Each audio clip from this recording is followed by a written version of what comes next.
Yo, what up? It's your boy, as always, Mr. Clutch, and I'm here with, y'all already know, the one, the only, the Gamers Lab. So today I'm going to be bringing you guys I'm actually going to combine part 2 and part 3 of our 3-part series about the single back tight slot slash single back snugs flipped formation that's found in the Saints playbook, the Panthers playbook, and the Bengals playbook. And so the first video that I posted yesterday was about how to run the halfback wheel play, which is a very well-rounded play that allows you to have many different options on the field at once, and also allows you to attack different areas of the field if your opponent is trying to manually take away, or with extra zones in one area take away one part of the play. You can hit many different areas of the field. So if you didn't see that, go back and watch that one. But today I'm actually going to be breaking down. These videos are both going to be really short, so I'm going to just combine them into one video and show you guys how I like to run mesh to attack the flats, which is a pretty popular concept already, but I'm just showing you because it's part of my scheme, and it would be doing a disservice to the people that did not know about it, so that they wouldn't be running it if I didn't show it. And I'm also going to show you how to attack the deep sides of the fields to kind of exploit how deep zones play, and get pretty much one-play touchdowns against any zone coverage as long as they don't try to use it. And with you running the other different plays in the playbook, it will be easy to catch them not using it because there's so many different things that they have to defend. So real quick, I'll break down the mesh.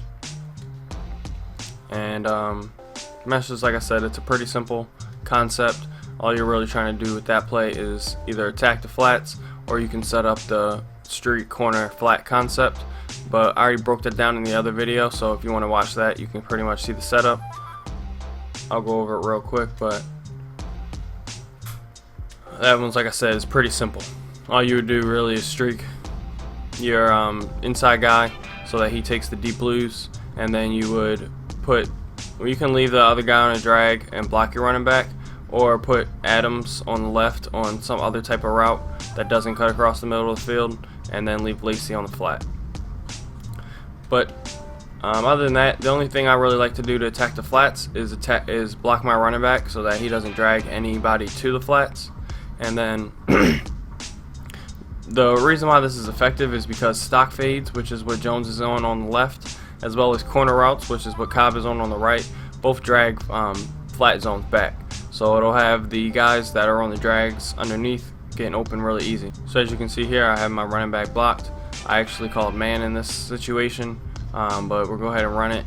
And usually against man, one of these drags are going to get open, and if they decide to bump you, obviously they're unbumpable drags, so it'll make them even more effective. On this play, you saw that the tight end got open because the backside linebacker kind of got jacked up, and that'll usually happen on pretty much every play. So that's how you want to read your drags against man.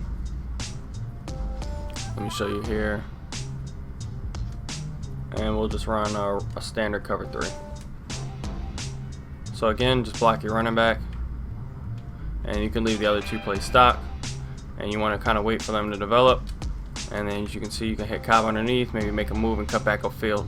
It's a 3-yard pass, but a lot of times you'll get at least 7 to 8 yards on the play, and a lot of times you can get even more, especially if they're blitzing. So we'll run it here again one more time. As you can see, he drops, and then, easy 5 yards. So this isn't an extremely complicated setup, nor is it like I said, anything groundbreaking that people haven't already kind of been running, but I just wanted to make sure you guys saw it so that you knew that you could run it too. And it will get very annoying, especially with the other plays that you have in the playbook. If this is the only play that you run, eventually they're probably going to figure out how to stop it. But if you mix it up with the halfback wheel, and then the next play that I'm going to show you where you attack the deep areas of the field, it will be extremely effective and very difficult to stop.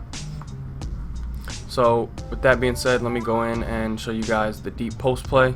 I'm going to show it to you against cover 4 because you'll see that it gets open, and obviously if it gets open against 4 people deep, then it'll get open against 2 people deep and 3 people deep as well. So sake of being redundant and save time, I'm just going to show it to you against the cover 4. So we call the cover 4.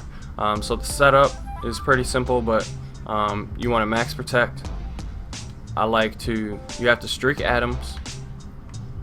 You have to put Cobb on a curl route on the right. What that's going to do is pull the hook zones down on the right. Pull the deep zones down on the right side.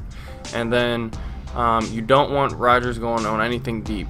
So pretty much you can put him on a slant, flat. I would put something on a slant or a drag, honestly, unless you were trying to do something else.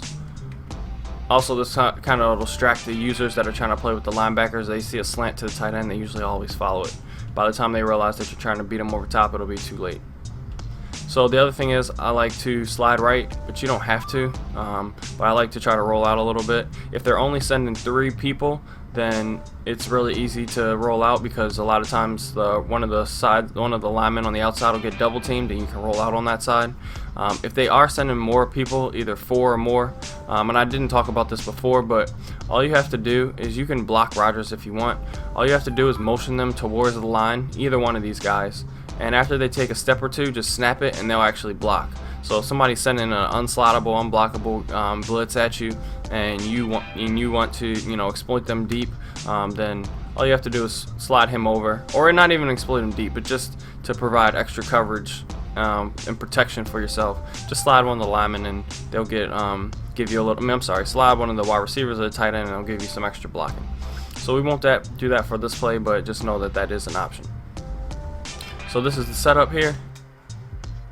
As you can see, he got double teamed. I roll out a little bit, and the deep blues did not drop, because they don't realize that post is coming over till it's too late. And then, like I said, easy play touchdown. And then like I said, the other good thing too is that you can flip the play if you want.